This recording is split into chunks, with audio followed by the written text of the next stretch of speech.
Smith, attorney, and he is a defender and implementer of the Freedom of Information Act. Joey, welcome back to the program, sir. Thank you. Glad to be here. So what can you tell us about new developments? I mean, I know you have exposed the city of Fort Smith of essentially conducting business in private. You have also said that you think that this is happening all across Arkansas and government agencies where people are using email to talk about state business or government business without the public's knowledge. Just kind of update us on what got you started and then kind of go to where we are now, please. Well, what got me started, I guess, was the lack of transparency by the Fort Smith School Board when they took away our Southern heritage, when they took away the Fort Smith Southside mascot, and just started looking at local entities and how they were basically doing business without the public's eye on it. Recently, Judge Fitzhugh signed a summary judgment order in which the Fort Smith board was doing their business by secret email. Even more recent, Mansfield was caught with their hand in the cookie jar when they were trying to remove the powers of the mayor, and I sent a FOIA request, and lo and behold, guess what? They were trying to remove powers secretly also, but this time it was by way of text messages.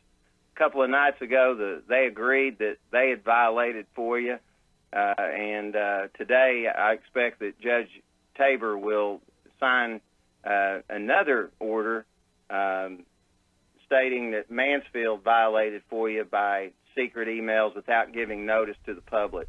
So just in this area alone, there's three FOIA violations with court orders now.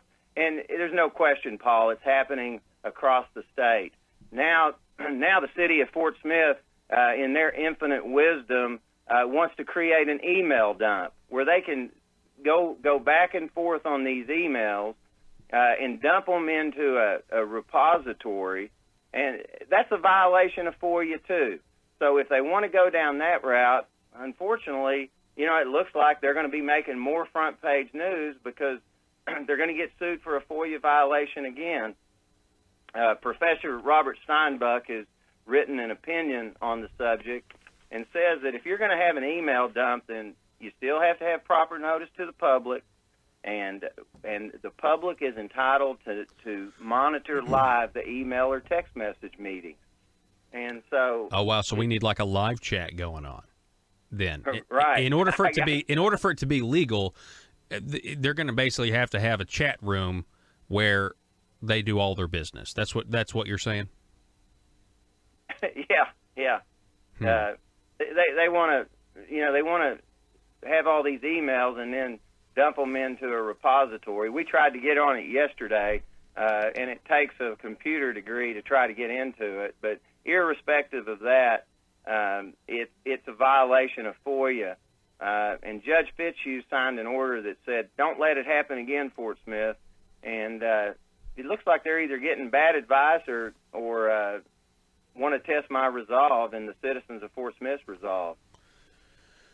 So, gosh, I got to think. I mean, listen, I think our Freedom of Information Act is great. And I think when there is no transparency in government, that's when the people's voice, gets diminished. That's when special interests get served. It's where liberty dies. So I really commend you on what you're doing. I bet you there's city employees across the state listening to this thinking, well, what does that mean? Does that mean we can't email? So can you talk a little bit about that? What can they do on email that's not a violation of the Freedom of Information Act? Well, for example, they can send out information. I mean, we're not trying to prevent for example, our city administrator from sending information to the city board where they can look at it. But what we don't want happening is private email discussion. The court has plainly said that we're entitled to not only see the result, we're also entitled to.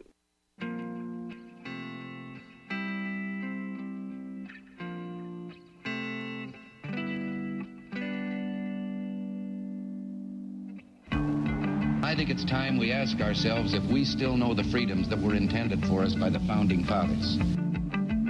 They seem to be in full-scale retreat from spending cuts and are talking about raising people's taxes again. And I have only one thing to say to the tax increasers. Go ahead, make my day. If we lose freedom here, there's no place to escape to. This is the last stand on earth. Those who would trade our freedom for security have embarked on this downward course. Whether we believe in our capacity for self-government or whether we abandon the American Revolution and confess that a little intellectual elite in a far distant capital can plan our lives for us better than we can plan them ourselves. Conduit News Radio with Paul Harrell is on now. All right, good morning, ladies and gentlemen. Hello. Thank you so much for being with us. You have found the intersection of conservative ideas and reality. We welcome you to the program. We are building a liberty machine, and if you want to be a part of that, one of the ways you can help us out is to give us a phone call or a text message, 870-275-9799. You can also sound off on our Facebook page, broadcasting live at facebook.com/Conduit News. I want to say a special shout out. I want to give a special shout out to our listeners on KFPW Fort Smith. That's the Marshall 1230 AM 96.7 FM. Now, the reason I want to talk to our Fort Smith audience as well as the rest of the state of Arkansas, but specifically Fort Smith, is because Fort Smith is the home of Senator Jake Files, who yesterday afternoon pled guilty to charges of wire fraud and other things. And I just have to say, and now apparently he's going to resign, and I'm going to get to the headlines. You can go ahead and show some of the headlines, Joe. I'm going to get to them in a minute. We're going to dive into these stories. But I have been calling. I mean, Joe, right? I mean, we've been calling on this medium, this program, for how long? 6 months for him to resign? It was basically a year ago that the initial headlines about Jake Files started to come out. It was about a year ago, and you had you had the initial stuff about him owing the money, and you had liens and things like that. You obviously had the big story a couple years earlier. We're going to get into that, by the way, where lobbyist Bruce Hawkins gave him $30,000 to cover a hot check, and then they turned it in and said, "Oh, it was just a loan, and now I've paid it back." But they didn't file it.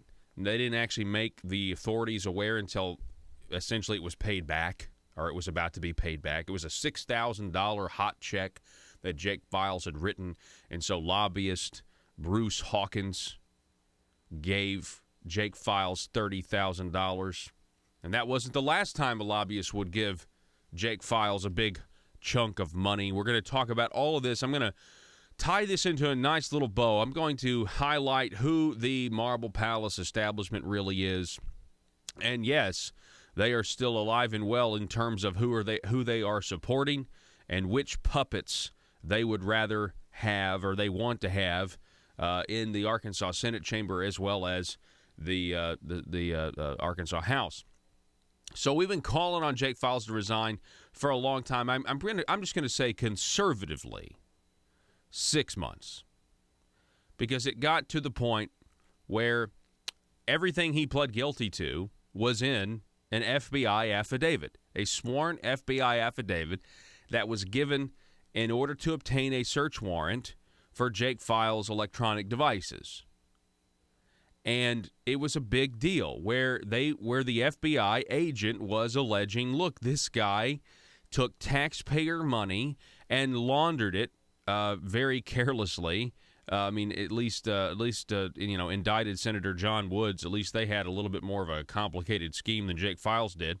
Jake Files just had his employee go open up a bank account in her name and had the money, the taxpayer money, transferred to that, and then she cashed it out and gave him the cash. I mean, it was a very, very basic, you could even say desperate scheme to get your hands on taxpayer money. And that's kind of the feeling that I get from this whole situation, is that this is kind of a we're at the, just the rope has been running out for a long time, it seems like. And I think when you look at what he actually did with that $26,000, pocketing it or using it, to keep his business afloat or his employees, and then him taking the rest, that seems to be what the situation is here. Now, he has accepted a plea. He has pled guilty to wire fraud and money laundering. He's pled guilty to bank fraud. Okay? He did this yesterday in U.S. District Court. We're now told he will resign. And this is frustrating to me because he should have resigned a long time ago. He should have resigned when his name was mentioned in the FBI affidavit. The Republican Party of Arkansas, Governor Asa Hutchinson, they refused to go public and apply pressure and ask for Jake Files' resignation. They refused to. And now it's pretty, predictable that now Asa Hutchinson, is attempting to take, I've asked for Jake Files' resignation now that he's pled guilty. Really? Okay, so you actually have to plead guilty. Okay, you can't be asked to resign when you're clearly implicated as an actor of unethical things and illegal things by an FBI agent. We can't ask you to resign then when you're clearly not serving the interest of the people of your district. And I have to say, because Jake Files didn't resign earlier, we now have a situation where the people of Fort Smith have been disenfranchised because there is no way that this seat will be filled in time for the fiscal session coming up here in a couple of months. So you guys will not have a voice. Is it District 8? I think it's District 8. You guys will not have a voice. And I think that's really sad because this could have been avoided. This situation could have been avoided had he resigned earlier. Do what? Yeah, possibly. Now, here's the thing on all of this stuff, and we're going to get into it a little bit more. But I would just say that there could still be a special election. All of that is still kind of up in the air. Of course, we have the election coming up this November. I can see, I will be shocked if there's a special election to fill the seat of Jake Files. I will be shocked, and I'll tell you why. We predicted this. We said that Jake Files is going to hang on to power as long as he can because the good old boy system of the Marble Palace, they don't want a special election where State Representative Matt Pitch could not run. Right now, Matt Pitch is a state representative. If there is a special election, or if there had been, Matt Pitch couldn't have run because he's a state representative. And that's the thing. If you're already holding public office, you can't run for the special election because then there'd have to be another special election. See why that rule is in place? It's pretty easy to understand that. Which would mean you have an open seat without an anointed one. Without an anointed one getting the nod. And State Representative Matt Pitch, he's the guy who has been chosen to essentially carry the mantle of the Marble Palace establishment in Little Rock. He's the guy that's been given the nod from the powers that be to go ahead and you can run. He has announced you can run for Jake Files' Senate seat. You have our blessing. Okay? You have the Godfather's blessing. You have the family's blessing. And it really is becoming more of a family if you really think about, uncle, nephew, and nephew. This is where we are. So I will be shocked if there is a special election between now and November, because that would mean that the establishment would not, their guy wouldn't even have a shot at it. So let's assume that there isn't a special election going forward for Senator Jake Files. Now, keep in mind, this guy was the head of the Revenue and Taxation Committee in the Senate. This was the guy who was running the internet sales tax bill that was admittedly unconstitutional for Walmart. That's what he was doing. And if you went back and you looked at all of the political leverage that was out there, all of the liens on his house, the taxes that he owed, the IRS stuff. I mean, we went over this a lot of times. It was just the amount of potential political leverage essentially undercut everything he did. Because, and I was telling people this, I was saying you can't support or even think about supporting any piece of legislation that has Jake Files' name attached to it, because have you seen how much financial trouble this guy is in personally or his business? The amount, like I said, you just don't know what the underlying motivations are. The amount of potential political leverage, and again, all that does to do is disenfranchise the people he supposedly is there to represent. And I've been saying this for 6 months that he should resign. So here's a challenge. Let's assume that there is no special election. I just think maybe somebody out there in Fort Smith should file in a primary and challenge Matt Pitch for this seat. I mean, he wants it. I mean, but primaries are a good thing. Primaries are the general election. And I think I would just challenge the people of Fort Smith, anybody out there thinking about it, government has to be tended to. And really and truly, it is our liberty that it's at stake here. When government grows, liberty shrinks. And so that's my challenge to the people of Fort Smith is, hey, look at what's happened. And I want you to continue listening throughout the rest of this hour, because I'm going to tie all this together, because when you see who is supporting who here, and you see how Jake Files was such a key player in so many aspects of maintaining the status quo and growing the size of government, and who he got money from, whether it's the $30,000 loan or what we discovered in this case, in this recent case, the $80,000 he got from a nursing home lobbyist. We're going to talk about that this hour. I'm going to tie it all together, and you're going to be amazed that we have the same people who continue to support establishment candidates. You're probably not going to be amazed. I mean, we know what we're fighting. But, it even gets into the special Senate District 16 out of Russellville. And that special election that's taking place here in a couple of weeks. This is all the same players are involved here. The same players that are involved here. So we're going to do all of that. Anyway, big news. Jake Files resigned, or he's going to resign. We'll talk more about that. We got to take a break. You're listening to Conduit News Radio. I'm Paul Harrell. Don't go anywhere. Back in just a moment.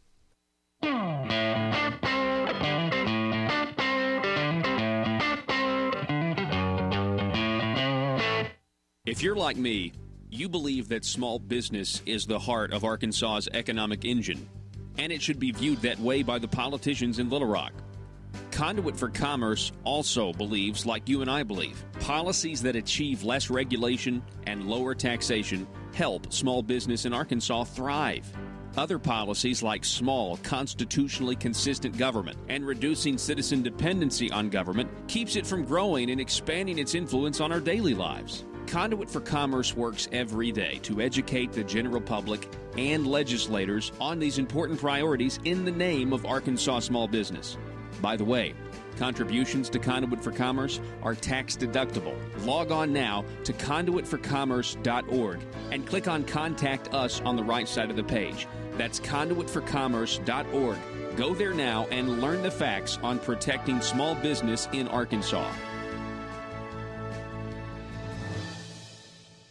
So you've cut back on everything from lattes to lunches. But if you're still coming up short at the end of every month, try this.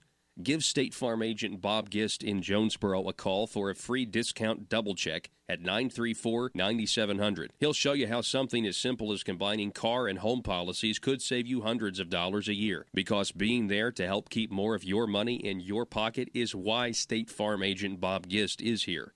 Like a good neighbor, State Farm is there. Discounts may vary state to state. Hi, I'm Aaron Tippin. During my career in the music business,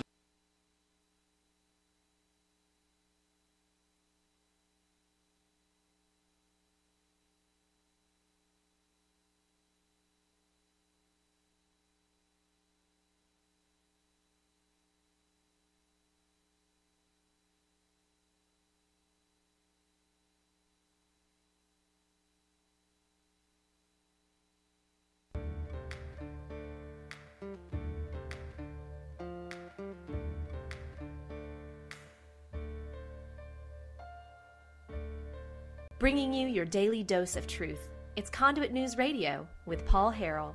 All right, let's go to the governor's tweet here. So I guess he's got his first tweet here. Governor Asa Hutchinson saying this on Twitter yesterday, 4/28. This is when it was all coming down. Was late yesterday afternoon. I've spoken with Senator Files today, and he has indicated that he plans to submit his resignation to my office in the coming days. After learning of his guilty plea to felony charges in federal court earlier Monday, I believe this is the appropriate decision. Well, so 6 months too late, Governor. You're 6 months behind schedule. And then he says this, while I've known and respected the Files family for many years, it's essential that voters are able to trust elected officials to have the public's interest free from criminal conduct. Given today's news, it's clear he will not be able to fulfill his obligations to his constituents. Given today's news, it's clear. I tell you, given today's news, not the news that we've had for 12 months, but given today's news, that he finally admitted to it. Now, in almost every one, in almost every one of the stories that trickled out all last year, Jake Files would be quoted at the end saying, this is all a big misunderstanding, when everything is what you guys are, this is a witch hunt, or he would, I'm paraphrasing, but he would say things like, I'm going to be, when all the facts are known. He said this multiple times in different stories. When all the facts are known, I'm going to come out on top. I'm going to be exonerated. You're going to understand that when all the facts are known. And, nobody, I guess Governor Asa just believed him? Yeah. When all the facts are known.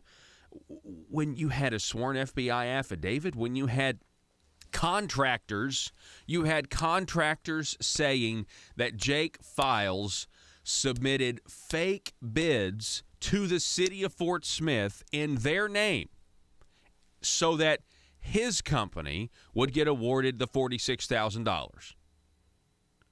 Oh, yeah. I'm sure when all the facts are... I'm sure it was a massive conspiracy where you have 2 or 3 contractors who have somehow conspired together to make up a fake allegation that says, you know what, we didn't submit those bids to the city of Fort Smith. Jake Files submitted them in our company's name, and then he made sure he was the lowest bid when he submitted his from his company. I'm sure it was a massive... Nobody entertained that idea. That was crazy. We all knew what this was, and so did Governor Asa Hutchinson. Why weren't there public calls for his resignation? And it was just crickets. The RPA... now the Democrats finally called for his resignation, and that took way too long. It took a long time. They didn't call for his resignation until they read the FBI sworn affidavit under penalty of perjury. Right, that's when the Democrats finally got on board, thankfully. But they were, I mean, the Democrats were protecting Jake Files in many ways for a long time because they for some reason, this partisan politics that you see, it just when when you're part of the establishment, people are just kind of a little, maybe I'm not going to. But the Democrats finally did, but not the Republicans. And yet the Republicans trying to take, they try to take the moral high ground as the party of, ethics and morals and things like that. And they were allowing this to go on.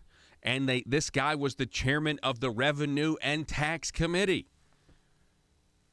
And so now the governor, okay, I'm on board. I've known and respected the Files family for many years. It's essential that voters are able to trust elected officials. Really? Notice what he says, though. Well, notice what the governor says here. Able to trust elected officials to have the public's interest free from criminal conduct. So now that he's admitted to being a criminal, and I can't help but think of this quote from George Washington Plunkett, 100 years ago. Everybody's talking these days about Tammany men growing rich on graft, but nobody thinks of drawing the distinction between honest graft and dishonest graft. There's all the difference in the world between the two. I've not gone in for dishonest graft, blackmailing, gamblers, saloon keepers, disorderly people, and neither has any of the men who've made big fortunes in politics. There's an honest graft, and I'm an example of how it works. I might sum up the whole thing by saying, I've seen my opportunities and I took them. Just let me explain my examples. My party's in power in the city, and it's going to undertake a lot of public improvements.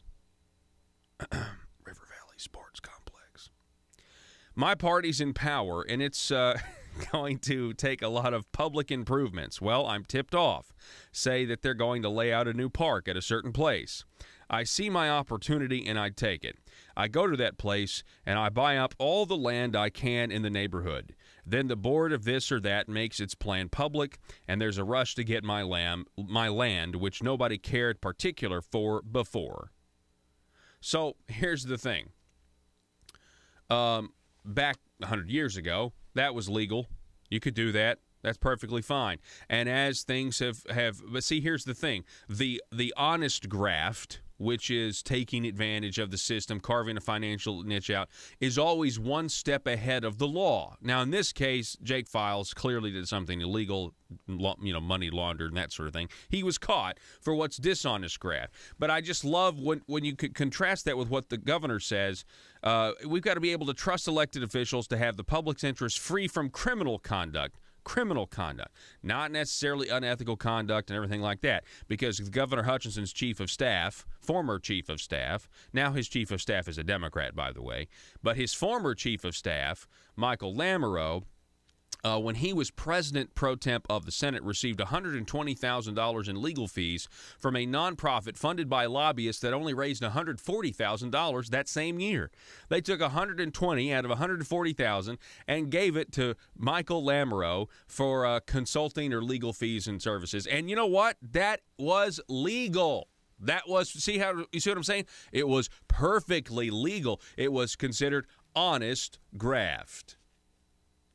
Dishonest graft is when you get caught doing something by the book, by the letter of the law, that is illegal. Here's what I want to know, though, and let me tell you, here's what everyone at the Marble Palace wants to know. Did Jake Files turn? He took a plea. What else does Jake Files know? And who is Jake Files, if it is Jake Files, willing to give anyone up? And that's what everybody wants to know. There's just a big inhale right now. You can feel it. And when we come back, we're going to talk a little bit about, we're going to follow the money. When we come back, don't go anywhere. We're also going to talk about what does Jake Files' absence from the fiscal session mean? Well, now it means that they're now yet another vote short to fund Arkansas Works. He was a reliable vote. And you don't get to say, well, there are 35 senators and now there's only 34, so we only have to get 75% of 34. No, you still have to have 75% of 35. Know why they're making their decision. I mean, it's pretty clear. It's not rocket science. I mean, just like they couldn't go down to the local McDonald's and have a private discussion after they receive information and vote and do all those things. They can't do that on email either, and they can't do it on text messages. And so, I don't care if directors, get together and talk about, what they're going to do this weekend, but when they start discussing public business, that's when our republic gets in trouble, because decisions are made without our knowledge. Mansfield was a classic example. They called for the mayor to resign the week before, and I was reading the paper. I'm like, they had to have had a secret meeting. There was just too much uniformity in what they were doing. So the mayor had called me, so I just FOIA'd the documents. Lo and behold, there were all these text messages where they had lined up people to be there. I mean, they had the whole thing staged. They had the votes counted, and a decision had already been made. And so we had a sham public meeting. So did he resign? Did the mayor of Mansfield resign? Gosh, no. He's done. He's fighting on tooth and nail because he loves Mansfield. He's doing the best that he absolutely can for the citizens of Mansfield. And this was a coup. I mean, it was over political disagreements. They don't like the way he's holding folks accountable. And hey, they're taking a cue. They're taking a cue from Peter Strzok and Lisa Page with these secret secret society stuff here, right? I mean, it kind of is. It's like a local deep state, if you will. I mean, it really is. I mean, there's all politics are local, and we need to be keeping an eye on our local community. The sad fact of the matter is, Paul, the establishment wants a rigged system. We see it in tort reform, where they're trying to rig the system, where a jury can never make a meaningful decision again. It's immoral to place a price tag on the value of human life. We also see a rigged system with sovereign immunity, this sovereign immunity decision. Yeah. Where, I mean, my goodness, the Minimum Wage Act no longer applies to state workers. I have to pay minimum wage, but the court has ruled that the state doesn't have to pay minimum wage. I mean, come on. I mean, our Article 2 of our state constitution. That's where the powers we created.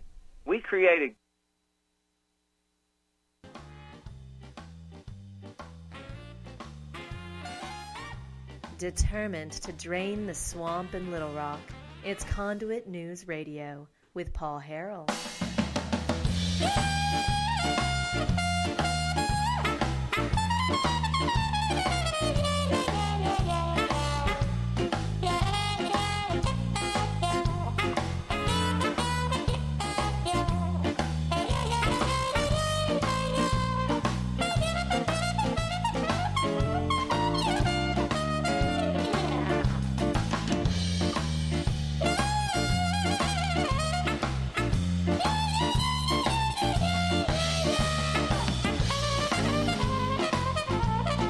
Ladies and gentlemen, welcome back to the program. Thanks so much for being with us.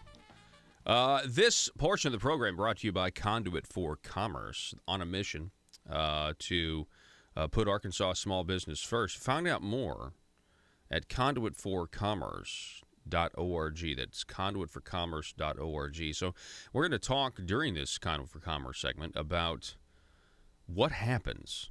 What exactly is going to happen now that Jake Files has resigned?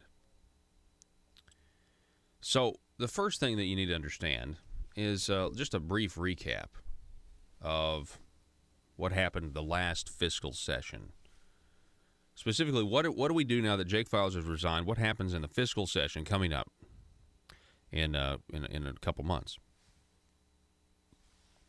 Well, of course, last time they refused to separate the DHS funding.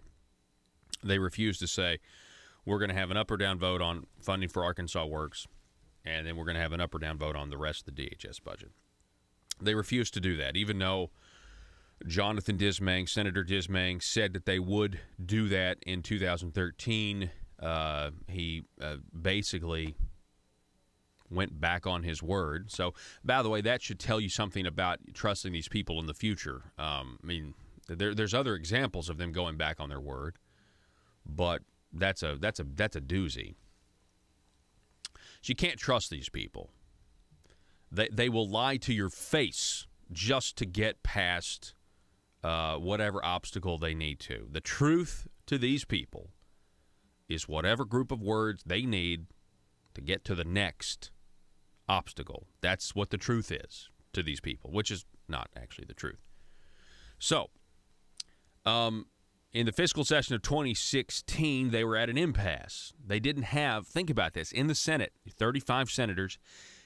One of the conservative concepts of our Constitution in Arkansas is that you have to have 75% agreement from each chamber in order to spend the people's money. Boy, isn't that refreshing. That means that, 75% of the representatives who are representing the people, if the government's going to get involved, you have a lot of people saying it should. You have 75% of the people essentially saying it should get involved and spend money on these things. So that's 35. So you got to have 27 votes. 27. That's a lot. They didn't have 27. They didn't have 75%. They had Republicans saying, we're not going to vote for the DHS budget at all. We're just not going to vote for it. We want you to separate it out. So this is what we refer to as the line item veto scheme. And the line item veto scheme was this. The governor convinced a few of the holdouts, Republicans, two of them, Senator Blake Johnson and Senator Bart Hester, to go along with a scheme, and that's what it was, to vote for a bill that defunded Arkansas Works, which is what they wanted. But the Democrats voted for it too, because they had to have 75%. Why would the Democrats vote to defund Obamacare? Because they made a deal with ASA. And ASA said, we'll get the 75% constitutional requirement, but then when it comes to my desk, I'll line item veto the part of the bill that defunds Arkansas Works, which, according to some people, was unconstitutional. But he did it. And then they came back in a special session, and they reauthorized everything with the mere, simple majorities that they need, because it wasn't a fiscal session. So that was the scheme last time. And we already have Senator Jim Hendren, who is the governor's nephew, one of the governor's nephew in the state Senate, who has said that they're a couple of votes short on the funding right now. I don't know if that, because I would assume Senator Hendren's in the know. I mean, sources told me back in September, October, that Senator Hendren, spoke to the FBI about potential coming indictments, and letting him know how bad it could be for the Senate. At least that's how it was conveyed to me. But, I mean, we haven't seen those indictments yet. I mean, the Senator John Wood's corruption trial is still going on. I mean, it hasn't really even started yet, but you get the point. I don't want to rehash all that right now. I'm going to assume, though, that Senator Hendren already knew that Jake Files was going to do this, and on his little, whip count, he already knew Jake Files was going to be not in the equation. I'm going to assume that. Now, if that's not the case, if I'm wrong on that, then they got a real problem on their hands, because Jake Files was a reliable yes vote for the establishment. Now, speaking on the fact of a reliable yes vote on the establishment, let's get into some of this. What did we find out about Jake Files? Well, in the latest, Joe, let's go to the $80,000 wire transfer to State Senator Jake Files' company in question. So as part of a discovery in a case that involved a lawsuit, I think one of the banks was suing Jake Files, it was discovered that David Norsworthy, who is a nursing home lobbyist, wired $80,000 to FFH Construction on November 24th, 2014, according to a First National Bank document not labeled confidential and recently provided to the Times Record. The document was part of discovery in a local lawsuit against FFH Construction. So you had the First National Bank suing FFH Construction, which is Jake Files' business, and that's where they found out that David Norsworthy wired his company $80,000. Interestingly enough, Senate Joint Resolution 1 was filed November 17th of 2014. So he gets the money, the $80,000, November 24th of 2014. This is after Senate Joint Resolution 1 was filed as a bill, November 17th of 2014, as a measure to limit punitive damages in lawsuits. That measure ultimately died in committee. A similar attempt to limit civil lawsuits was revived with a petition but failed to reach a public. Of course, now we are voting on this coming up this November because they finally were successful. But here's the thing. I mean, did the $80,000 have anything to do with putting a so-called tort reform amendment or bill into motion that would certainly help the nursing home industry not have to be subject to these big judgments when they, leave somebody, don't turn them, and they get a bed sore or they mistreat something. This happens all the time. You have a scabies outbreak in an Arkansas nursing home right now. Scabies. Anyway, I digress. $80,000 must be nice. Must be nice. Can we all agree that you shouldn't get paid to file a piece of legislation, let alone pass it? Good grief. If this is the case, I wonder how much he gets if he had actually passed. $1 million? Okay, so that's the $80,000. That's what we found out. But if you go back even further, okay, this was written, by the way, this story was back in May of 2017. Now let's go back even further in time. Let's go to October 26th, Joe, of 2015. Headline, Max Brantley, Arkansas Times, Senator Files got lobbyist loan the same day he paid off a hot check. He had a hot check of $6,868.16. He paid that check off the same day he received a $30,000 loan from lobbyist Bruce Hawkins.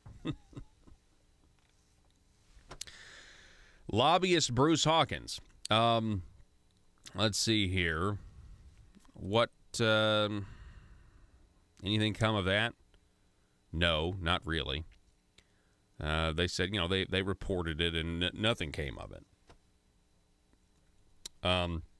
April 20th is the day that the Arkansas blog, Arkansas Times, first reported that Bruce Hawkins made a $30,000 loan to Files. Files told us that he had sufficient bank credit, but somebody has suggested Hawkins as a possible source of a loan his real estate venture J3 Partners needed.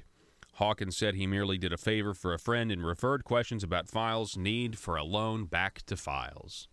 So they're just friends. It wasn't a lobbyist thing, Bruce Hawkins. He's a lobbyist. It was just friends. We gave him $30,000. What's $30,000 among friends? What's $30,000 among, people who run in the same circles as the Marble Palace? Right? All right, I'm going to tie all this together. You ready for me to tie it together for you? Here we go. Washington Times. Ex-Arkansas Senate head got $120,000 from Group.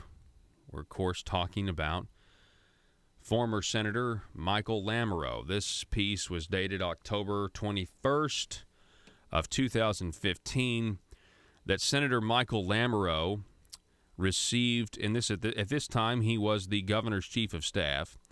He received $120,000 in consulting fees from a political nonprofit that was largely funded by some of the state's top lobbying firms and their clients, according to tax documents. Lamoureux, now the governor's chief of staff, received the money through his law firm from the conservative Arkansas Faith and Freedom Coalition in 2013. Tax documents show that the nonprofit, which billed itself as a voter education group, took in a total of $141,000 in donations that year. And a member of its board of directors said Lamoureux was responsible for raising that money. At the time, Lamoureux was the Arkansas Senate President pro temp and often dealt with lobbyists seeking his help. The powerful position paid about this was back before they raised their salaries, but $17,800 a year. The documents show that the Arkansas Faith and Freedom Coalition spent no money on research, advertising, or candidate promotion, unlike in previous years. After Lamoureux's consulting fee, its remaining expenditures were about $14,000 in rent, payroll taxes, a convention fee, and other small expenses. Lamoureux declined repeated requests for comment from the Associated Press. So this was Claudia Laurel, AP, but it was it's on the Washington Times website. So here's the thing. Okay, so here's the thing. They raised $141,000. He's responsible for raising the money, according to this report. He gets $120 of it, folks. He's an attorney, so it's legal fees, it's consulting fees, everything's fine, right? Nothing to see here. Remember when this happened? Next story, Arkansas Times, again, Max Brantley, September 20th, 2017. Headline, Hutchinson's former chief of staff Lamoureux hits revolving door to state lobby firm. DBH Management Consultants, the consulting/lobbying firm headed by former legislator Bruce Hawkins.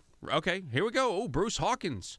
The same guy that gave Jake Files $30,000, because they're just friends, has announced that it has hired Michael Lamoureux, a former senator and former chief of staff of Governor Asa Hutchinson. So Michael Lamoureux goes to become the very lobbyist that he used to take money from. Oh, isn't that sweet? Isn't that nice? Yeah, it is. Hey, for a second, can we see this picture of Breanne Davis and Michael Lamoureux? Look at that. Wow. Look at that. Okay, so we have this photo. This has been circulating around. This is Republican Senate candidate Breanne Davis, who we now know Asa Hutchinson has given money to. That was in the news. Asa decided, his PAC decided to give money to Breanne Davis. She is for continuing Arkansas Works and doing whatever the governor wants. And so here's Breanne Davis and Michael Lamoureux. Now, here's the interesting thing. You have to understand, Michael Lamoureux, when he was in the Senate, he served Senate District 16 out of Russellville. So we're talking about, with the special election in Senate District 16, we're talking about the same Senate seat that used to be occupied by Michael Lamoureux when he received the $120,000 from the nonprofit in terms of legal fees, when they only raised $140,000 that year, and it was lobbyists, lobbyists like Bruce Hawkins and others were giving all of this money. And there you go. There's Breanne Davis, and there's Michael Lamoureux. And then, of course, we have this photo of Breanne Davis hugging Governor Asa Hutchinson, or with Governor Asa Hutchinson. Can we see that photo? This was on her Facebook. Yeah, okay. Okay, so here's Asa and Breanne Davis. So I think it's clear who the establishment candidate is here, who the proposed puppet is here in this instance.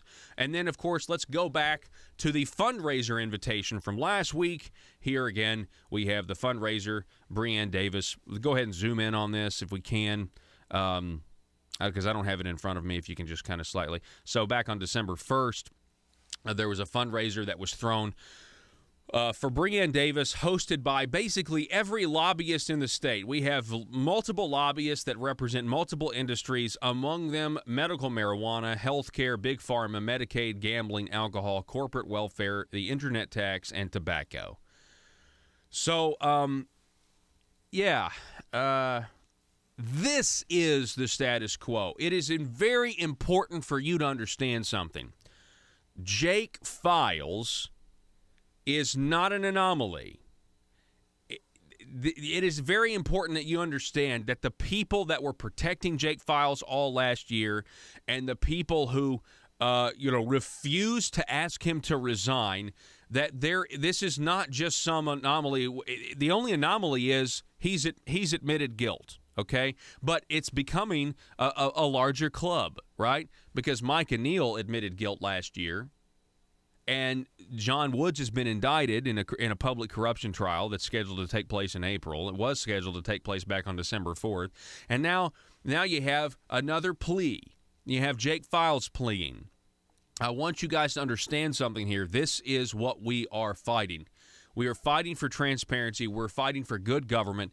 And this is coming out of the Republican Party. John Woods is a Republican. Micah Neal pled guilty, Republican. Jake Files, a Republican. This is serious stuff here.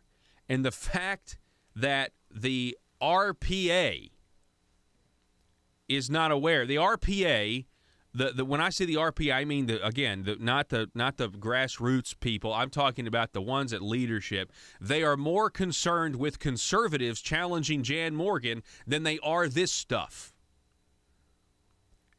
They are more concerned with conservatives challenging incumbents who are advancing big government, who are protecting the status quo, than they are the big government itself and the legal or illegal graft that is going on. It is important that you understand that all of the lobbyists that have given money to Jake Files and then the stuff that he eventually got caught with for enriching himself with General Improvement Fund by laundering the money, that this stuff, I mean, what was Micah Neal and John Woods doing? Laundering money. Okay, so you have a consistent thread here. You also have consistent lobbying ties. And it is all, I don't want you to think this is an anomaly. This is consistent. Okay, this is homogenous down there. And we're going to take a break. But you got to follow the money, folks. Follow the money. And just be careful. Gosh, if you're thinking about getting into elected office, be careful who you're really research who you're associating yourself with. Because it is every bit, it is almost worse than the swamp in Washington D.C. because nobody knows about it. There's no attention that is paid to the house that Bill and Hillary built. There's no attention to it down there. There's no reporting on it en masse the way there needs to be. The people voted for Republicans and switched from being a blue state to what now is really a purple state, but technically on the map it's supposed to be a red state. They did it because they wanted reform, and there has been so little of it. Not just tax reform, but the bureaucracies, the sunshine laws. I mean, ask yourself the question: why Senator Brian King can't get a Medicaid transparency bill passed? And I think we all know the answer to that. We've got to take a break. Back in just a moment.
conservative legislation killed?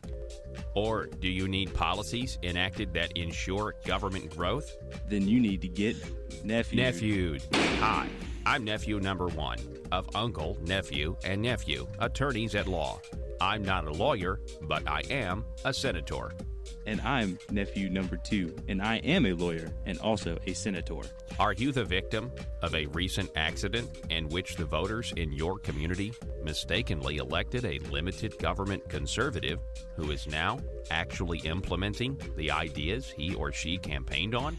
That's right, nephew number 1. Don't be a victim of democratic elections any longer. At Uncle, Nephew, and Nephew, we are committed to killing limited government legislation and promoting bills that increase the size of government by using any tool at our disposal. Because sometimes the truth of the matter is, principles get in the way of pragmatism. Just listen to some of our great testimonials. Ever since I've been using the nephews, all my special interests have been served. As long as you make sure your contract says lobbying services are prohibited, then the legal services of uncle, nephew, and nephew are legal. Trust me, put the nephews on them. It came out of nowhere. I was blindsided last election cycle when my well-funded and paid-for politician lost to some grassroots limited government voters.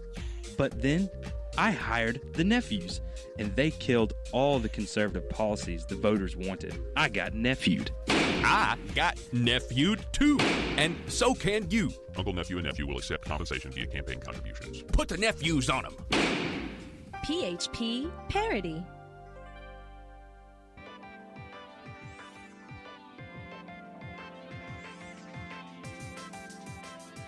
Conduit News Radio with Paul Harrell is building a liberty machine. Find out more at conduitnews.com.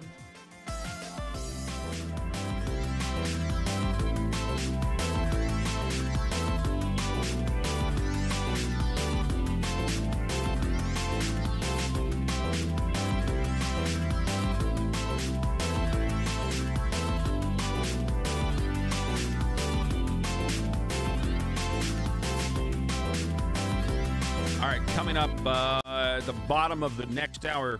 Oh, excuse me for a second. 7:33. Sometimes I get this mute button sticks.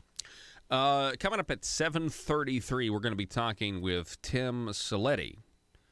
Tim Saletti is from the Citizens for Trump organization. And he witnessed something Sunday, I guess it would be Monday morning. He witnessed something Monday morning about 2 a.m. on Twitter that you need to know about. And it's going to basically highlight a desperation, once again, from the Asa Hutchinson campaign to try to compete with the social media giant that is Jan Morgan and her following. Folks, if you're just joining us, if you just gotten in the car, we've got another hour coming your way. But you need to know that Senator Jake Files has resigned. Or he says he's going to resign. Senator Jake Files has pled guilty, finally, to fraud, wire fraud, money laundering, etc. Also, so yesterday we spent for sure the first hour talking about this. We really laid out the case that Chairman Doyle Webb is not a neutral party in this race. I still stand by that based on, what we all went over. We went over a lot of things, not to mention the speech, but we did also get the story right. It'd been very easy to leave stuff out, but we got the story right. And Talk Business and Politics issued a retraction. They did, in fact, issue a retraction, and then they edited an article without issuing a retraction. They did that. Anyway, I don't know if we're going to have time to get to that, but we very well might. But I found that to be encouraging that they did issue a retraction. Of course, Doyle Webb didn't ask for a retraction, but the RPA tweeted out that they were happy that the retraction happened. So it's pretty interesting. Doyle didn't actually have to ask for a retraction and say, Jan, basically stand up for Jan Morgan. We're out of time this hour. I'm going to be back here in 5 minutes. Don't go anywhere, folks.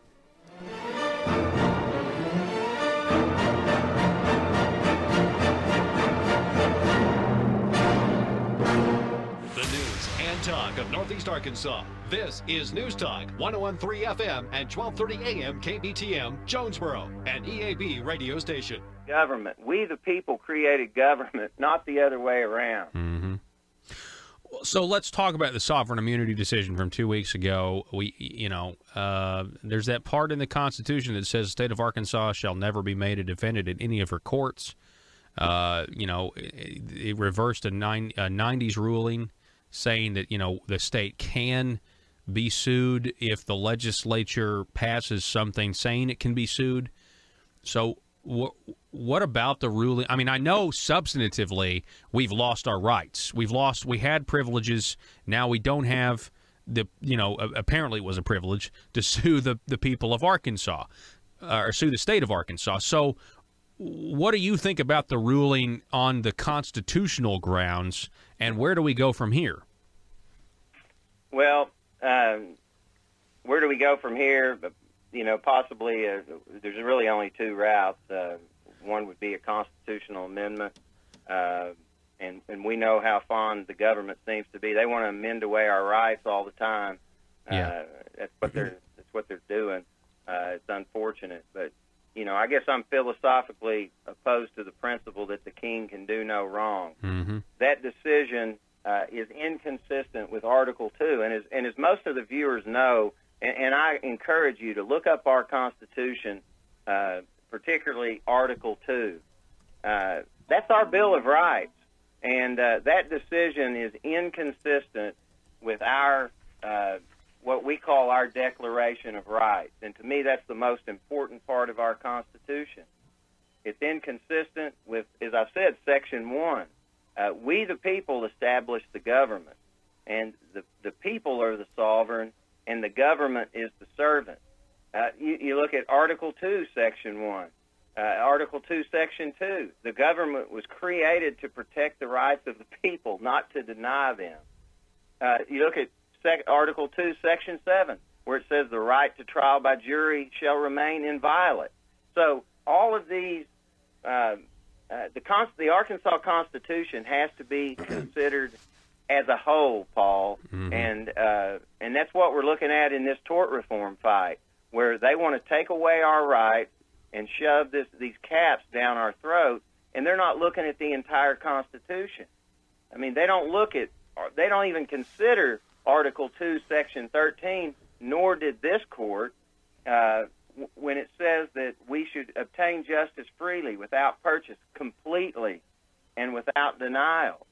I mean, promptly, without delay. Well, I mean, and the reason, one of the big reasons I don't support what we're going to be voting on this November on the tort reform is because, it's going to give the legislature the authority to set rules of evidence for the judicial branch. That seems like a violation of the separation of powers. Let me ask you this. We're talking with Fort Smith attorney Joey McCutcheon. You can feel free to go back to the tort reform thing, but you're so familiar with FOIA, Freedom of Information. How do we get the state? Obviously, it looks like we can still get the cities and local governments to comply with freedom of information. But if you can't sue the state of Arkansas, how do we get the state of Arkansas to comply with freedom of information? Well, here's what my suggestion will be, and I suspect that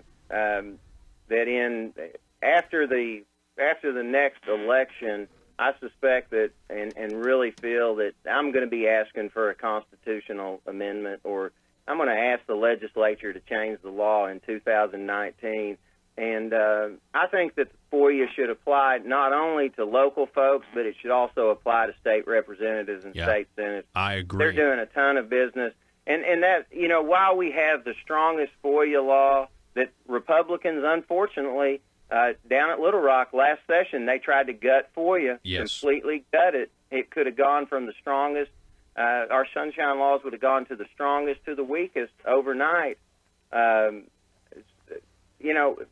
is the only way we hold government accountable. And I think there needs to be either legislators, I doubt they'll vote to where they have to do their business in public. But so we may have to go to the people and ask the people to pass a constitutional amendment to make FOIA, our sunshine laws, apply to state representatives where they can't go into back rooms and cut deals, which obviously they're doing. They can do that legally now, but it's not right. Back to tort reform, Paul, I agree with you. What they're trying to...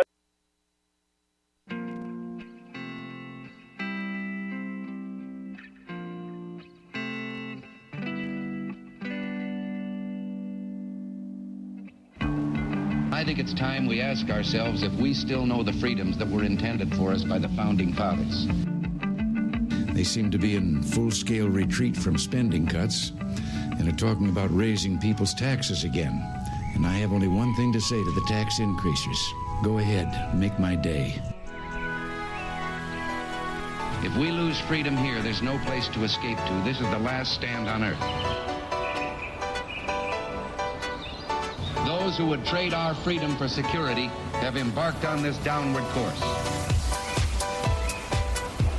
Whether we believe in our capacity for self-government or whether we abandon the American Revolution and confess that a little intellectual elite in a far distant capital can plan our lives for us better than we can plan them ourselves. Conduit News Radio with Paul Harrell is on now.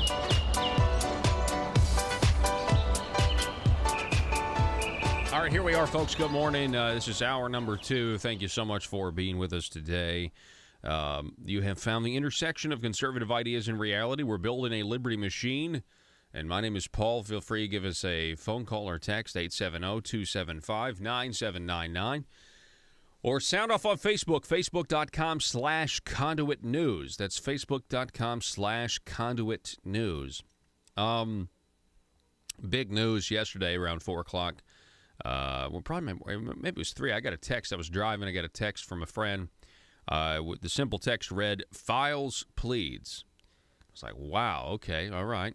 Jake Files pleading guilty to wire fraud, money laundering. Basically all the stuff that was mentioned in the sworn FBI affidavit that we already had. That's the big news of the day. Senator Jake Files, Republican establishment, head of the Senate Revenue and Taxation Committee, the guy who ran the internet sales tax bill for Walmart last session that we all knew was unconstitutional. Walmart knew it was unconstitutional, but they wanted it to go to the United States Supreme Court. They wanted it to be challenged. All of this stuff. The guy who got a $30,000 loan to cover a hot check from Bruce Hawkins. The guy who got an $80,000 wire transfer to his business, from a nursing home lobbyist. Hang on one second. I always forget. David Norsworthy. I always forget his name for some reason. Yeah, he's the guy that sent the $80,000 loan to FFH Construction. That's Jake Files' business. This is who this guy is. And last hour, I think we did an effective job of really just kind of telling you this is not an anomaly. This is not outside the norm. Jake Files got caught. Senator John Woods got caught. State Representative Mike and Neal, they got caught laundering this money.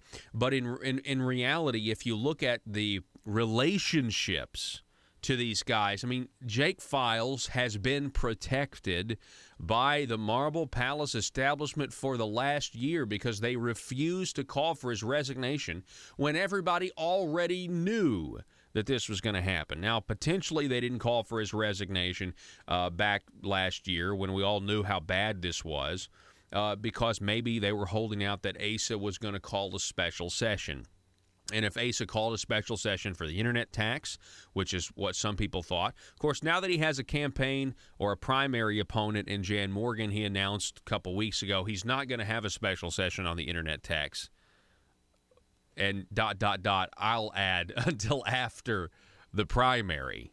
So we have that to look forward to, in my opinion. That's certainly my speculation. But, hey, come on. There's no way he's going to have a special session to raise your taxes before the primary. That would be political suicide. Everybody knows that's not going to happen. But these are the same people that have been protecting him. And now it really is. It is fascinating. So he's taking a plea. What does that mean? Does that mean we have more to come? Does that mean there's going to be more Did he give up anybody? Did it have to do with the $80,000? There's just a ton of questions, and it is very speculative. But I'm just telling you right now, the Marble Palace establishment, the protectors of the status quo, they're vulnerable here. They're weak here. And I'll tell you the common conventional wisdom, and we have no idea if this is true because you really can't ever predict what the FBI is going to do, especially when you consider, the FBI, they're tasked right now with reinvestigating the Clinton Foundation out of the Little Rock field office, but you never know what the FBI is going to do. But the conventional wisdom is that when the trial of John Woods gets going, there's going to be more indictments. The trial was supposed to start December the 4th. And my contention is this is going to make it very, very difficult for Asa Hutchinson because if there are more indictments to come, they're going to be Asa's boys. I mean, good grief! You even say, even with in Governor Hutchinson's tweet expecting Jake Files' resignation, he says, while I've known and respected the Files family for many years, it's essential that voters are able to trust elected officials to have the public's interest free from criminal conduct. Given today's news, which we've known for a year, Governor says, given today's news, it's clear he will not be able to fulfill his obligations to his constituents. What an understatement. What a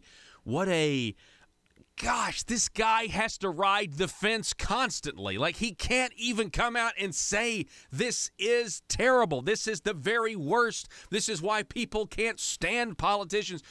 Asa can't even say that. He is just, I'm going to straddle the fence. I'm happy on the fence. That's who Asa is, man. This guy just cannot take a strong stand or position on anything. It's really, there's kind of a novelty to it in a way, if you really think about it. So Senator Files got to be resigning, and we'll see what happens from there. People on Twitter are saying there is going to be a special election, so that'll be interesting. If there is a special election, then that's going to eliminate State Representative Matt Pitch. That means that Matt Pitch is not going to be able to run, because Matt Pitch is already a state representative, and he's the chosen candidate. Matt Pitch is the chosen candidate. Matt Pitch is the guy that's supposed to continue who's gotten the nod, gotten the approval, gotten the anointing. I said that last hour, gotten the anointing to kind of go forward with this and continue with this. But, I mean, we're going to have to wait and see on that. It may be some time. What is apparent, and I know I'm retreading here, but I know we have a lot of new listeners at 7 versus at 6, but what is apparent is that the fiscal session now has one less vote to vote for Obamacare Arkansas Works, the funding for it. That is a reality now, because there's no way they're going to have anybody in Jake Files' seat by the time the fiscal session rolls around. So what does that mean? What are they going to do this year? What are they going to do? What scheme are they cooking up right now? What are their plans? I mean, Jake Files resigning may cost the state $2 billion a year in a big government program, big government welfare program. Think about that. Jake Files not being able to vote for Asa's agenda. It may cost $2 billion a year. What does that mean for the special election when it comes to between Breanne Davis and Bob Bailey and Luke Heffley? What does that mean? The Republican primary in Senate District 16, which is Michael Lamoureux's old Senate seat. Michael Lamoureux, who we showed you the picture of him and Breanne Davis. We showed you all the lobbyist money that's backing Breanne, the status quo backing Breanne Davis. We showed you the photo of Breanne with Asa Hutchinson. I mean, keep in mind, Michael Lamoureux, the governor's former chief of staff, when he was president, in that Senate seat that's up right now for grabs in Russellville, Michael Lamoureux got $120,000 from a nonprofit funded by lobbyists, and that nonprofit only raised $141,000 that year. And then Michael Lamoureux went to go work for Bruce Hawkins as a lobbyist after he left, because there was a really... See, the $120,000 payment, that came out in the news while Michael Lamoureux was the governor's chief of staff, and that looked very, very, very, very bad. And there was a lot of whispers about Michael Lamoureux. Okay, what else has he gotten money for? And so he got out of there. Michael Amaro left to become a lobbyist with Bruce Hawkins. Bruce Hawkins, the same guy that loaned Jake Files a $30,000 loan in order to pay for a $6,000 hot check. Because, of course, that makes sense. Hey, buddy. And then, well, we're just friends. It was just friends. I loaned him the money, loaned him $30,000 to pay the hot check. I'm Bruce Hawkins. Hi, how's it going? That's the same guy. All of this stuff is connected. This is not an anomaly. This is not like, come on. Anybody going to say you have now within a year, you have two Republican state legislators who have taken a plea bargain, who have pled guilty. You have two of them now. Senator John Woods, he didn't plead. He's going to trial. Conventional wisdom is once he goes to trial, all these documents that are typically open that you can go get, pleadings and that sort of thing, the pre-trial documents, normally you can get those. We can't get those. We can't get those in the John Woods case, the public corruption trial of Senator John Woods. We can't get those documents. So I'm telling you, the conventional wisdom is that when the trial does start, the contents in those documents are going to ensnare other people. It could be wrong. We could be way off. Again, nobody can predict what the FBI is going to do. Nobody can predict that stuff. I'm just telling you what the conventional wisdom is, and that could very well make Governor Asa Hutchinson, the same people that are supporting the status quo may be wrapped up in this, and that's not going to look good. Not going to look good. It's not going to look good for an administration that actively uses those votes to grow government, to keep government from shrinking, to prop up programs that we can't afford. The same administration that won't stop spending more and more money each and every year. I really can't believe, the more I read this tweet, though, while I've known and respected the Files family for many years, it's essential that voters are able to trust elected officials to have the public's interest free from criminal conduct. Given today's news, it's clear he will not be able to fulfill his obligations to his constituents.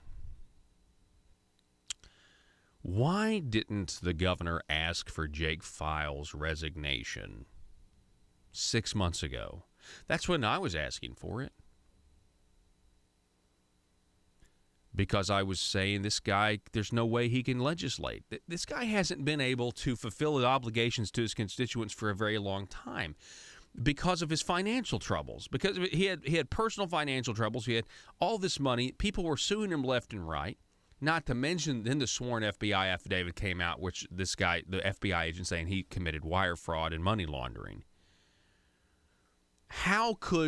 Why didn't Asa come out and demand a resignation? He never did. Why didn't the RPA come out and demand a resignation? They never did. They protected him. The Republican Party, they're supposed to be the moral high ground, they protected him. Now, granted, I give you, they can't force him to resign. They couldn't have forced him to resign. But they never made a public statement. I mean, good grief, if you really think your reputation as a party's on the line, man, you make a public spectacle out of it. And you get out there and you make sure people know where you stand, right? And where he stands. And if he doesn't resign, okay, fine, that's on him. But they didn't even do that. They made no effort at all when all we know, the facts that we know today, what he pled guilty to, are the facts that we had 6 months ago. And if you go back 12 months, we had a lot of facts then, too. We didn't have the affidavit, but we had a ton of facts like, okay, there's people alleging that this guy forged bids in order to secure general improvement. This guy's got to go. He needs to step down from office. Now, no, nothing. He was protected the entire time. I'd like to know why. You see, we could have had, if he'd have resigned 6 months ago, we'd have, the people of Fort Smith would have a senator that would actually be representing them in the fiscal session. Now, maybe they didn't want a special election where Matt Pitch couldn't run. Maybe they didn't want to risk a true conservative occupying the seat and voting against Asa's agenda. Maybe they didn't want that.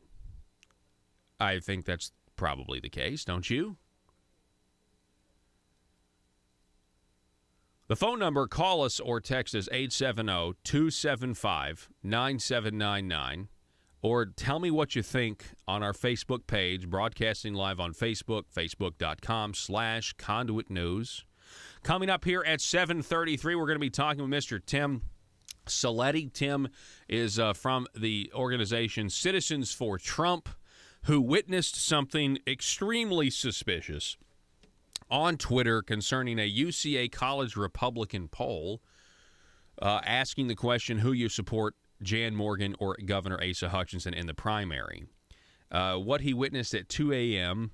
essentially was there were 1,000 people, give or take, that in 15 minutes' time voted all for Asa Hutchinson.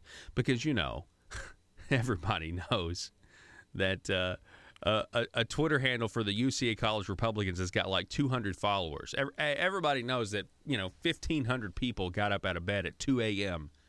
to vote for one candidate. That sounds perfectly reasonable. We'll talk to Tim and what he witnessed when we I guess it's 7:33. We're going to take a break, folks. We're going to be back here in just a moment. Don't forget to check out conduitnews.com. This is Conduit News Radio. I'm Paul Harrell. Good morning to you.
In a world full of constituents with social media accounts, bloggers just looking to increase their page views, and a talk radio host who generally is just the worst, how are Little Rock's elite supposed to conduct business with such a lack of privacy?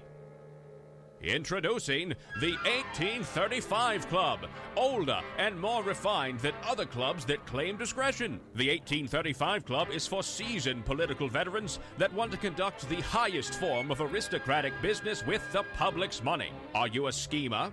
Do you someday want a guaranteed flow of taxpayer money to support your business? Is it your dream to see the .gov domain at the end of your business website? Don't listen to the imitators. The 1835 Club is the place where corrupt politicians and businessmen hatch their next crony schemes. At the 1835 Club, we make lobbying safe and legal. Ethics. Why, of course. All business is done in an ethical manner. Just look for the sign above the door that reads, loophole. Are you tired of the Capitol Police restricting your access to the roof after a perfectly good night of drinking? The 1835 Club has libations and a perfectly good roof. Other crony clubs that promise discretion try to lure you in by advertising bars made out of aeroplanes. Well, at the 1835 Club, instead of an airplane fuselage, we've got a space shuttle. No, not a bar. We've got an actual space shuttle that makes a daily run to the moon so members of the 1835 Club can have some real privacy away from the bloggers and taxpayers. Are you an Arkansas aristocrat? Do you want to be? It's the 1835 Club, and we work tirelessly to make sure the good old boy system remains alive and well. Join today. Disclaimer. The 1835 Club reserves the right to deny membership to anyone who has principles. Any talk of the Declaration of Independence or the Constitution must be done in jest or, at the very least, with a condescending tone. And finally, the 1835 Club will be given a 25% commission of any agreements made between politicians and the business community. PHP Parody.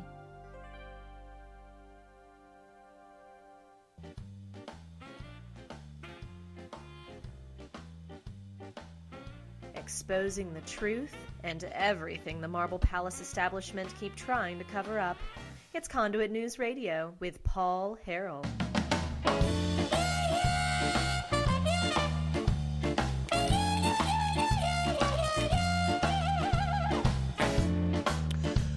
So I've said this before, but when Senator John Woods pled not guilty in his public corruption case and, went to trial, I said that there was a sigh of relief out of the Marble Palace in Little Rock because that meant he didn't take a plea, and that meant he was going to try to fight the charges, okay? And so that was a...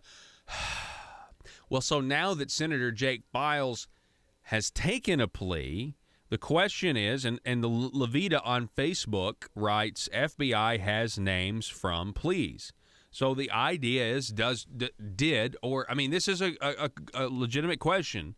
I don't know, but what did, if anything, did Jake Files give the feds more information about other avenues to pursue in order to, catch people who have done wrongdoings? And the case, okay, so there's an FBI agent who has said, in the John Woods case, the Woods attorneys are trying to say that there are these missing recordings that they don't have access to. The recordings aren't missing, but there was an FBI agent that took the recordings home and deleted them off his computer, and he has now been found, he has admitted that he acted inappropriately, but they do have the recordings. That wasn't the only place. So it's kind of being used here. At first, when I first heard this story, I thought that this was going to be what John Woods uses to walk. But they've got the recordings and everything else. And so, all that being said, where is this going to go, in terms of, back to the Jake Files thing for a second, are there more names to come, from this? Do we end up seeing more people? And I wonder if there's anything duplicative. You wouldn't think so, right? But, okay, so in the discovery, in the reporting of John Woods and this FBI agent that said he, deleted the records, we find out that Micah Neal, who did plea, like Jake Files, had been wearing a wire for like an entire year. He's been recording these people from the majority of an entire year, according to the newspaper. So, and he turned those recordings over to the FBI. That was that part of the deal? Was that part of the plea with Micah Neal? Like, hey, we'll help you out. We'll be lenient on you, but we want you to wear this wire. We want you to record these phone conversations and everything else. Now, it is important that the Micah Neal says that he made these recordings independent of the FBI and that the FBI wasn't interested in the recordings. Now, that's where I think, I don't know about that. The FBI wasn't interested in the recordings. Or did the surely the FBI said, we'll take a listen. They might not have been interested after listening, but you never know. My point is, with the plea with Micah Neal, when he admitted, I took $38,000 in kickbacks. I enriched myself with taxpayer money. We laundered the money, and I took it. There was some stipulations to that. He cooperated with the government. So that is the real question. Okay, let's kind of dilute it all down. Cook it all down, right? Is Jake Files cooperating now with the government, with prosecutors, with the FBI? That is what the question is, and it's on everyone's minds right now. Everybody's asking the same thing. We're going to be right back with Tim Saletti from Citizens for Trump. Going to be a great segment. Don't go anywhere, folks. Back in just a moment.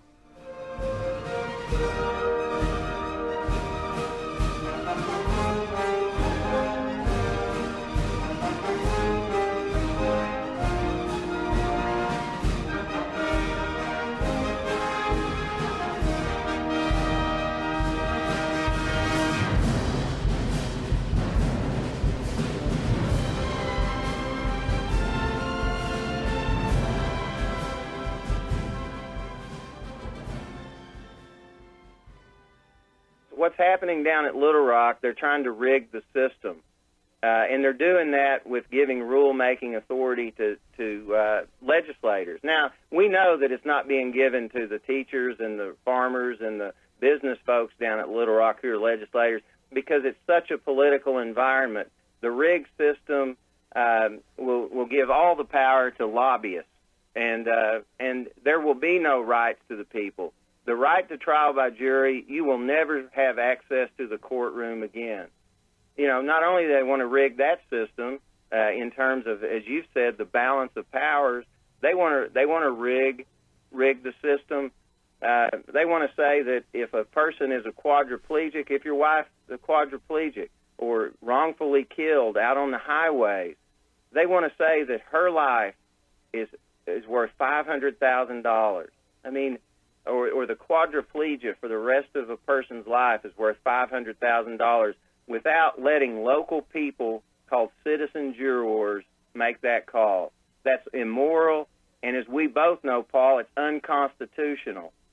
In 1874, the same Constitution that we're talking about on this sovereign immunity issue, our founding fathers put a provision that said the legislature cannot cap damages. And the reason they did that is because the railroads, today it's nursing homes, but the railroads of the day were teaming up with legislators and taking away the rights of the people. Our founding fathers had enough foresight to include that in our Constitution. And they, again, just like they want to take away FOIA overnight, they want to take away the right to trial by jury and the right to life. By placing a price tag on the value of human life. This price tag amendment is wrong, Paul. It's just a price tag amendment. I tell you, I really appreciate your comparison to, the railroad companies to now nursing homes. I think that, I want to explore that some more. I want to get into the history of that because I think we could really learn behind the motivations and maybe start drawing specific lines of comparison of what they were doing versus, we saw here in the last couple of years, you have a judge that says, hey, I accepted a bribe of $10,000 to lower a judgment against a nursing home owner, and so, we see where the special interests are. And it looks like it doesn't lie with. It looks like this amendment, this tort reform amendment, was written specifically for the nursing home industry. Well, it was the nursing homes have pushed tort reform. They pushed a price tag on the value of human life, session after session, in 2013 and 2015. When they couldn't do it there, then they refer this thing out to the people. Did you see this weekend? And have you? The intersection of conservative ideas and reality. Conduit News Radio with Paul Harrell.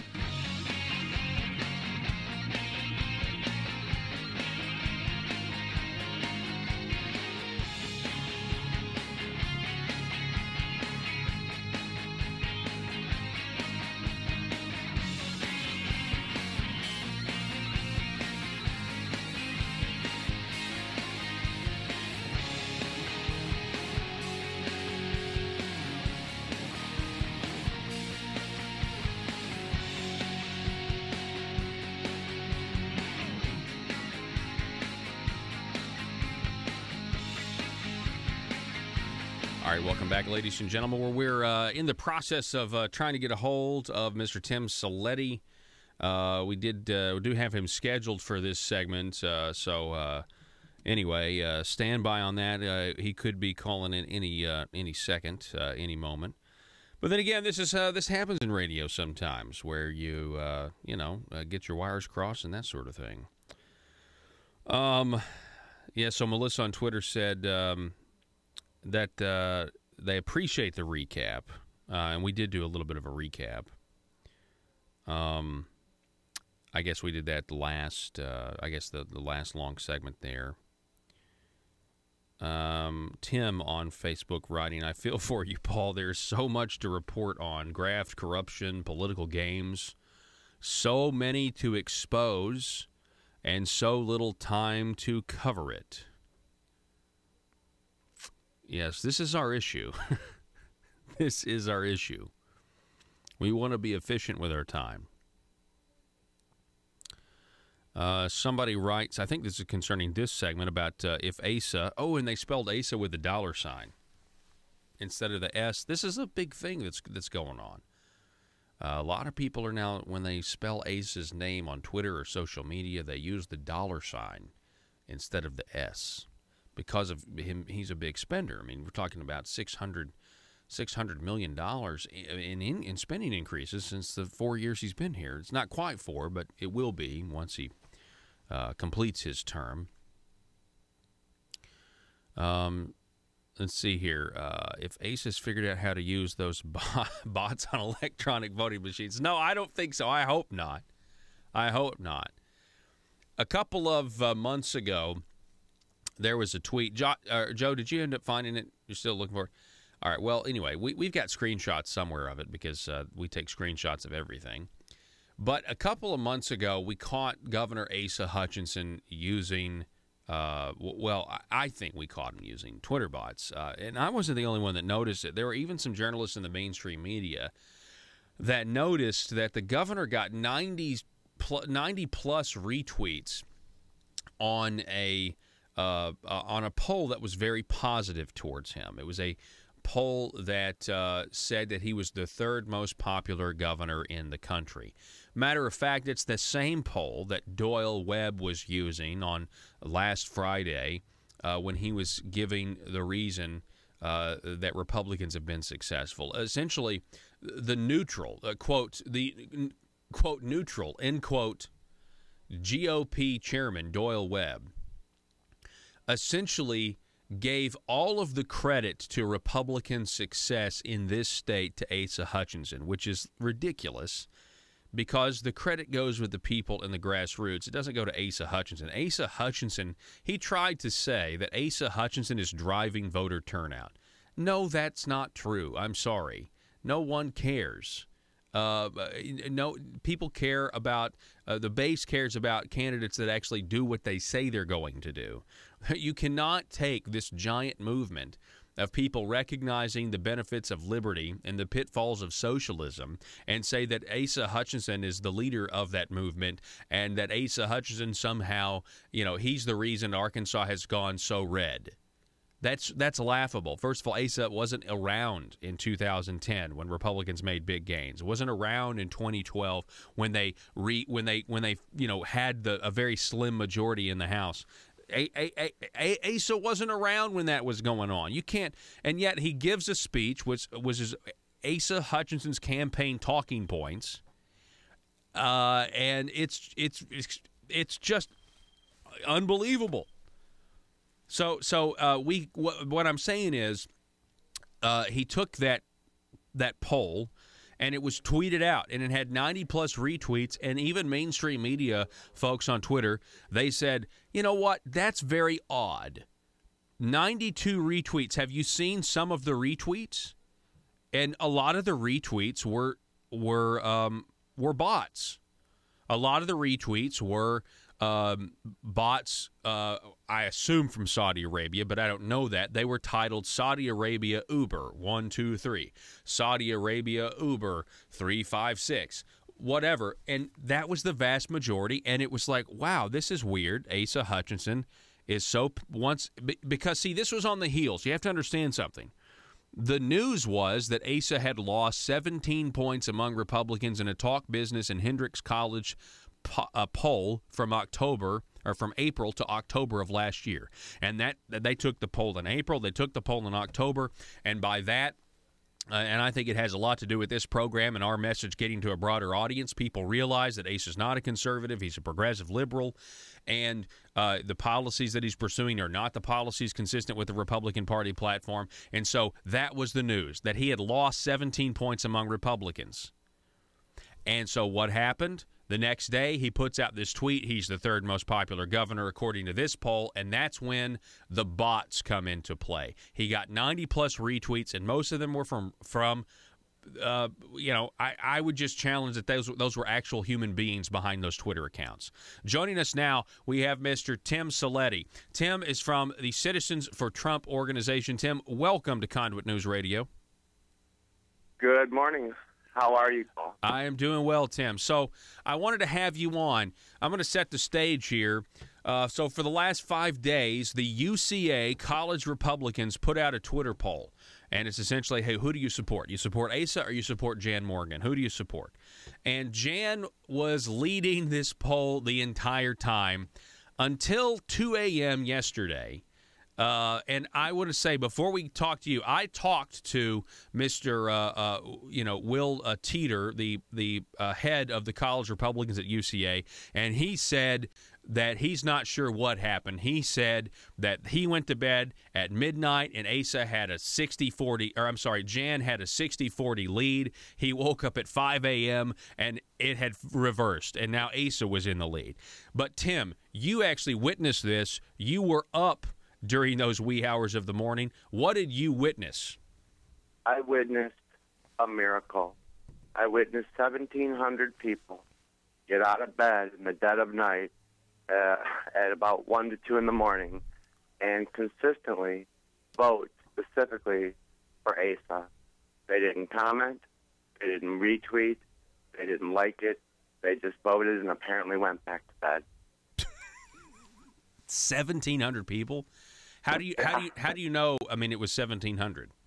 Roughly, this is a rough estimate based off of the voting that was there prior, and of course, it increased more than that. But in a short period of time, in just a couple of hours, there were that many votes, and again, not a single comment, a single share, or a retweet, or like.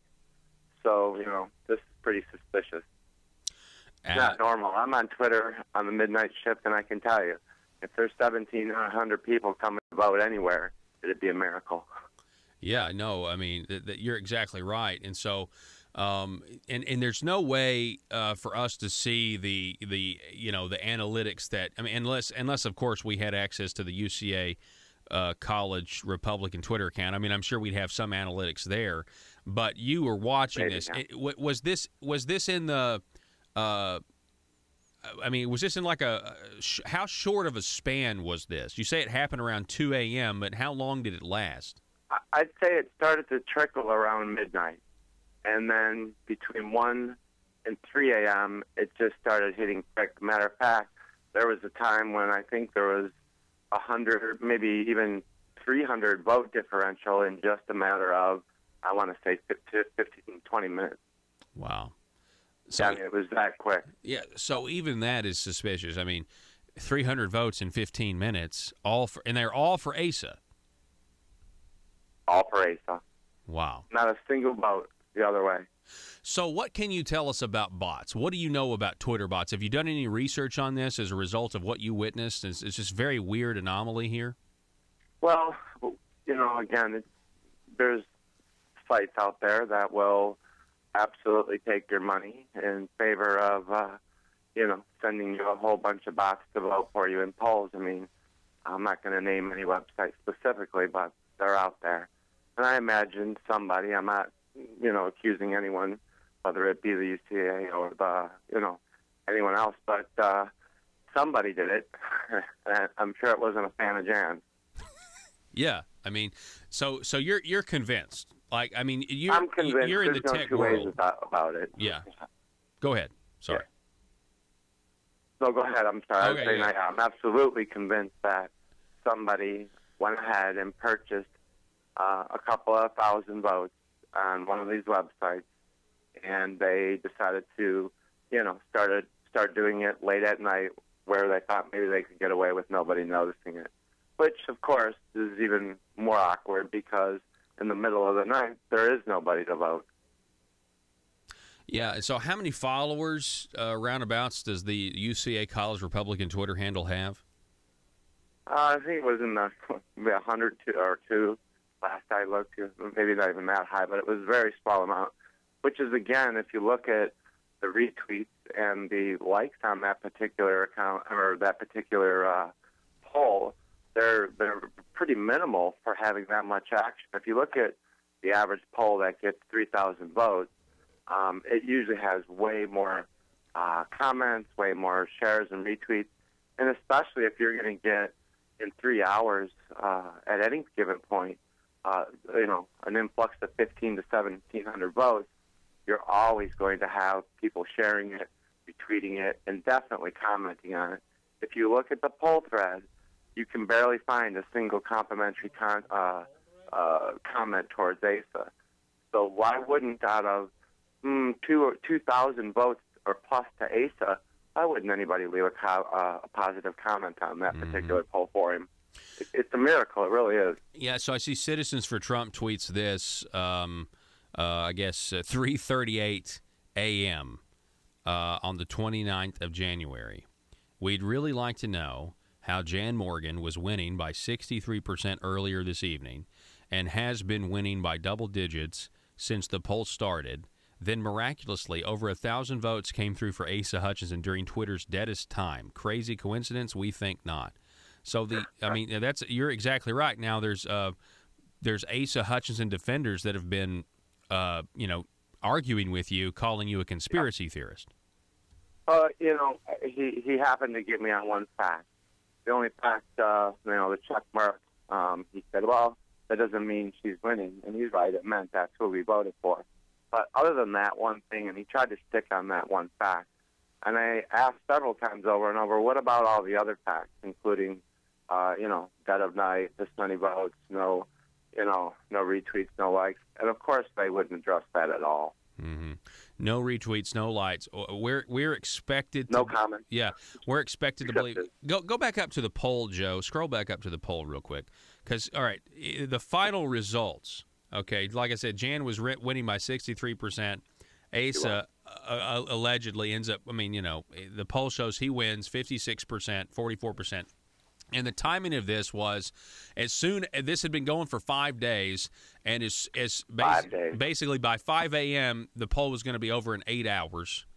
And so there was a total vote count of 3,344 votes, and you're saying roughly 1,700 of those came in the dead of the night, and they all voted for Asa, and they did nothing else. They didn't participate, they didn't retweet, they didn't like, they didn't comment. They just voted and left. So the question is, can you tell me what a bot is? Is a bot an actual human being, or is it a computer program? Or, because I guarantee you every single one of the votes that voted for Jan Morgan are actual, Arkansans. Well, maybe they're outside, but they're actual human beings that actually tweet and, have their own individual personalities and thought. What can you tell us? What is a bot exactly? Well, a bot, again, is, there's tons of different types of bot programs out there. And you can hook them into several nefarious Twitter accounts. And, with a couple of clicks, you can start a process that has all those accounts vote for you. So, a particular bot program has all the nefarious accounts go ahead and vote for you. Now, again, they can even use a single account, and they can switch out IPs. Remember, Twitter records votes by IP. They do it by account, too, but they also do it by IP. So, there's a lot of ways, I imagine. And this is a problem with Twitter more than anything, that they allow this type of voting to take place. It really makes you wonder whether Twitter's polls have any value at all at that point. If they can be influenced by a botnet or somebody with a simple small program, can we actually count them as valid? Wow. All right, so... Same thing on Facebook, by the way. Facebook, Twitter, anywhere that there's polling in these social media platforms, there's a hacker who's found a way to get around that polling, and give you a skewed result. So I mean, it's a tough call, really. So I know you're part of Citizens for Trump, okay? And so tell us a little bit about that organization. I have a follow-up question, but tell us a little bit about how you got involved with Citizens for Trump. Sure. We started Citizens for Trump probably about 2 weeks after then candidate Trump announced he was running for president. And at that point, we had begun to form an online social network and an on-the-ground network of people to help fill in the gaps that we found early on in the campaign and all the way even up until the president was the nominee. So we did a lot of that volunteer work. We hosted several big events. We hosted the only pro-Trump event in Cleveland, Ohio, which Jan did attend and speak at. And we actually had to sue the city of Cleveland to have that event. They tried to make sure us and any other pro-Trump group could not do that. So we did win that lawsuit, and the lawsuit had to do with they were trying to set up a martial law zone about 3 miles wide from the convention center, which was, going to set a precedent for a political event. And we ended up, actually, the funny part is through the UCLA, we ended up suing them and winning probably after about 8 weeks of battling them locally. And they, of course, we ended up getting a constitutional judge who sided with us and decided to let us have that event. But that's where we started, and we've been going strong ever since. We've got several hundred volunteers in a couple of key swing states who are helping out many different candidates and, helping them with their game free of charge. Nobody at Citizens for Trump, including Jan, when she was our spokesman, gets paid. It's an all-volunteer network, and now we're about, I'd say we're about 3,000 strong on the ground in several different states. Right? So my follow-up question is, Donald Trump, when he was running, specifically after he got the nomination, I mean, we had all these polls that showed that Hillary Clinton was going to win handedly. Handedly, for our listening audience, that word rings in my ear right now because of other stories. But we're going to win handedly, and so I guess the question, or she was going to win. What does this say about an establishment incumbent governor whose campaign Asa probably has no idea he barely probably tweets himself. What does this say when he is, when they are so desperate that they're willing to just take an innocent college Republican poll on Twitter and essentially destroy it? And that's what they did. They essentially sabotaged what was not going to look good for Asa. Well, and that was kind of my thought, too, Paul, is, did they really think that they were going to have this happen to the poll and nobody was going to say anything and Asa would just win? Or did they intentionally sabotage the poll, thinking that, okay, let them find out it was sabotage so we could, invalidate the poll completely? So I really don't know what the whole thought behind doing it was. I mean, it's really plain as the nose on our face that somebody skewed this poll with a botnet. But, again, was it intentional to do that so they could invalidate the poll altogether? Well, we'll find out when I ask them to put the poll up again. Okay, yeah. I mean, so, that's a good point. UCA College Republicans, they should just put up another poll. I mean, the president told... If they agree that it was skewed, why not? Yeah, exactly. And, I know that I talked to the president yesterday of College Republicans, and he said something weird went on because when he went to bed at midnight, Jan had that 63% lead, and he wakes up at 5 a.m., and essentially the poll had flipped.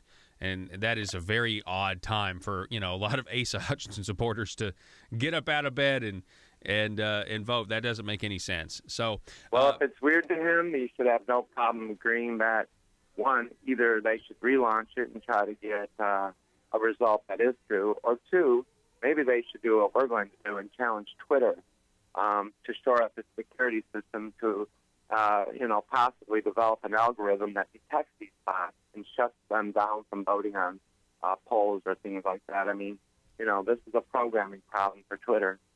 Yeah, definitely. It's a programming problem. We just got to make sure they don't know it'll help conservatives if they fix it. Right. Because then they're never going to do anything about it.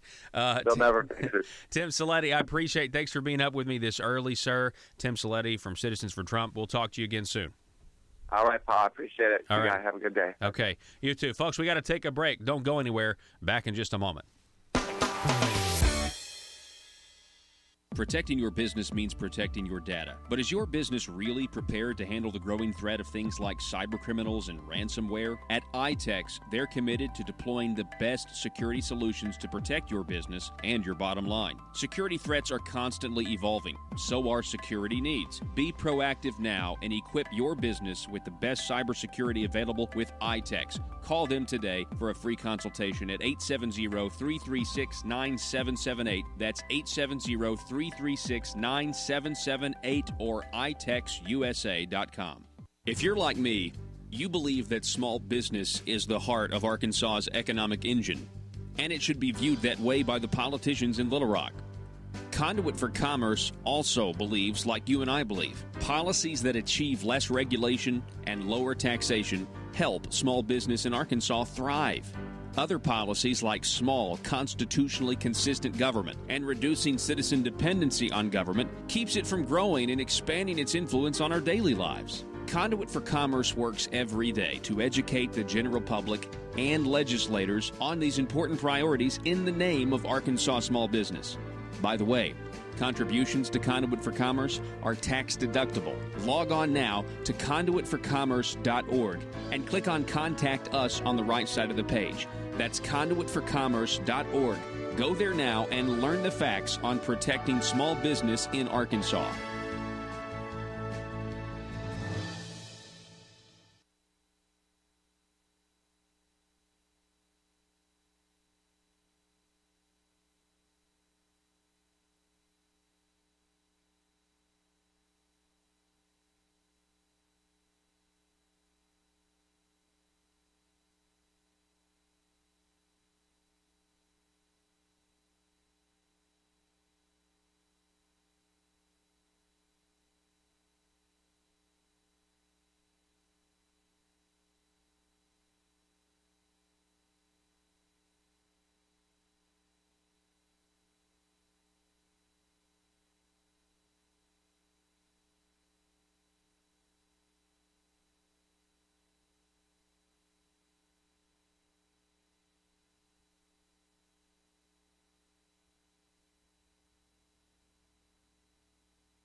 Need your daily news fix?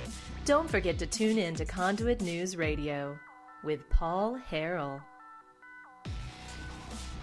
John Moritz reports that Asa Hutchinson calls himself a reliable supporter of gun rights with, quote, appropriate limits. That's not going to make the folks at the Patriots of Act 746 too happy. Of course, we know that Asa's stance on your Second Amendment is actually, if you know how the sausage was made, it's not a pure interpretation of the Second Amendment.